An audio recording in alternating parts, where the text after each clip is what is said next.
Let's talk about frequency tables.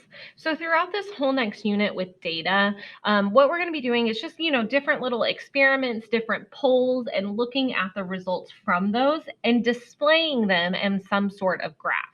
So when we talk about frequency tables today, frequency tables are a great way to gather and to organize data. And then we're going to use frequency tables later on in this unit to help us display data in different ways. So let's talk about what frequency means. When we talk about the frequency, it's how often something occurs.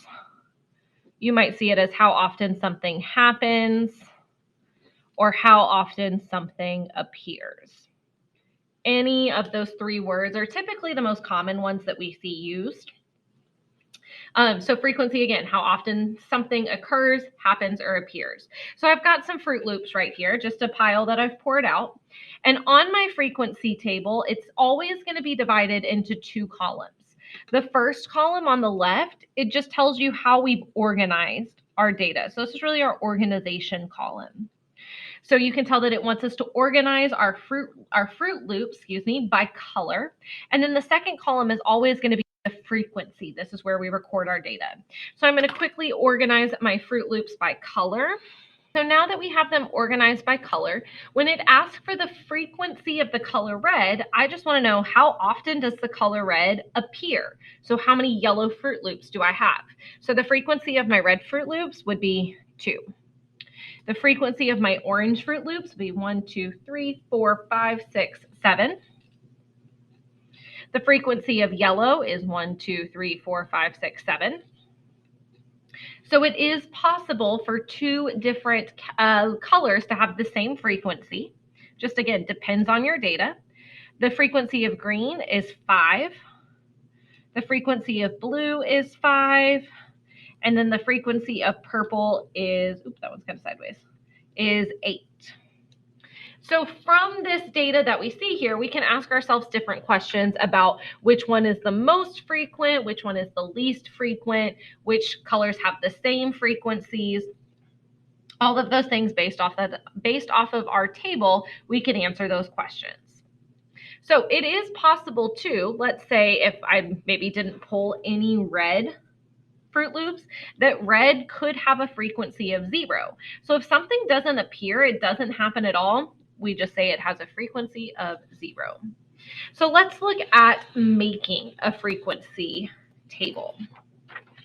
Just from, again, another set of data. So on this one, our set of data says books that we've checked out, and then it's got all these different books, and I've got my blank frequency table down here. So there are two things we always need when we create a frequency table. The first thing that we need is we always need a title, and that'll go at the top. So a lot of times you can get the title based off of your data. So this is talking about books checked out. I'm going to keep my title as books checked out. That's what this table is representing. But the next things that we need are going to go in this box and this box. And these are called our column headers. So these are going to tell you what the column is about. So on the right one is always going to be titled frequency. And then we have to look at our data, see what are we talking about to come up with our first column header. So I know we're talking about books, and I see things like adventure and biography and mystery. So those are different genres of books. So I can organize my data based on genre. Now, with my 3 different genres, it does not matter what order you put them in. You could list them as adventure, biography, mystery. You could put biography in biography at the top. It really doesn't matter. I'm just going to do adventure first because that's the first one I saw. Biography next because that's the second one I saw. And mystery last because that was the last one. And then all I need to do for the frequency is count how often or how frequent I see that word appear. So for adventure, I see 1, 2, 3, 4, 5, 6, 7, 8. So adventure was checked out 8 times. So also in a frequency table, instead of just writing the number 8, you might see them use tally marks. So 1, 2, 3, 4, 5, 6, 7, 8. For biography, I have 1, 2, 3, 4. And for mystery, 1, 2, 3, 4. So my genre with the highest frequency is adventure at 8 books. Biography and mystery are tied for the lowest frequency at 4 books each. So from this table, I can also tell how many books in total were checked out.